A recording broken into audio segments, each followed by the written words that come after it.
Et avec nous en ligne, Dr Chehata, l'expert en économie, pour nous parler de l'inauguration de cette matinée de plusieurs projets par le Premier ministre Moustapha Madbouli à la zone économique du canal de Suez.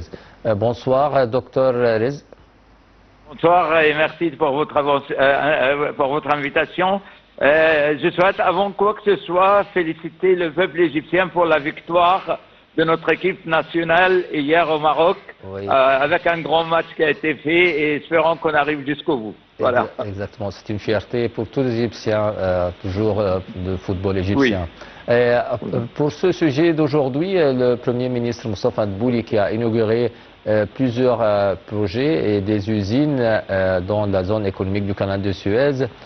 Comment ça va attirer plus des investissements étrangers et nationaux à cette partie du pays?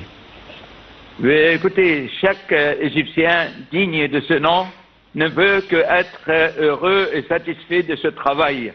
Bien entendu, l'énergie en général et l'énergie renouvelable en particulier, c'est un point économique très important. Ça peut résoudre des problèmes de chauffage, ça peut nous mettre sur le plan international avec une qualité de soleil égyptien à envier par tout le monde. Ces activités et ces projets économiques colossaux au bord du canal de Suez, c'est du bon sens tout simplement. C'est comme ça qu'on doit avancer et bien sûr les instructions de notre président de la République dans ce sens est merveilleuse. Exactement, docteur Rez, parce que toujours le canal de Suez, c'est une zone stratégique pour le monde aussi. L'Égypte toujours profite de cette position stratégique pour le canal de Suez d'être un axe principal pour le commerce mondial.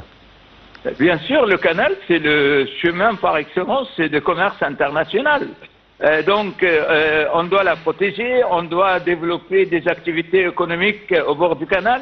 Ça résout des problèmes de chômage, ça trouve des emplois pour nos citoyens égyptiens et en même temps, ça consolide la place de l'Égypte dans le transport international et ce qui va avec, des usines, tout ce qui est dans ce sens-là de construire et de produire et attirer les pays du monde, que ce soit la Chine d'un côté, que ce soit des pays occidentaux de l'autre. C'est quelque chose de vital pour l'Égypte et en même temps, ça rassure notre sécurité sur le canal du Suez et la mer Rouge en général. Si vous voyez ce que je veux dire, oui. Par rapport à tout ce qu'on sent en ce moment, le problème de la Somalie, et on est obligé de travailler dans ce sens-là. Le monde bouge, le monde court, et nous, on doit avoir notre place dans ce monde-là, et exactement. On y arrive, et on y arrive.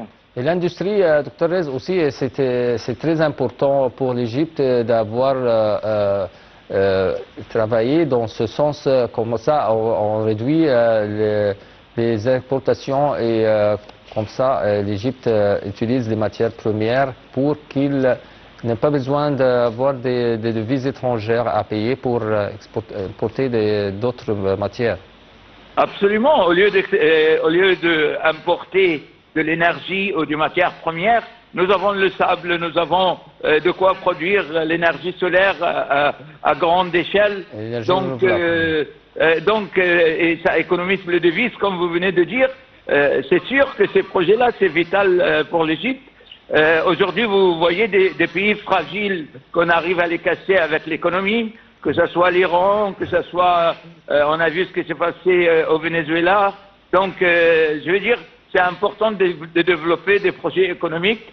C'est important de marquer ces empreintes de la paix, de développement. Et c'est ce qu'a fait l'Égypte, tout simplement. L'Égypte, elle est en train de devenir un des très grands pays du monde, avec des projets économiques et culturels et scientifiques. Et tout ça, franchement, on ne peut dire qu'approuver le travail de Monsieur le Premier ministre et du travail de notre président de la République, c'est certain.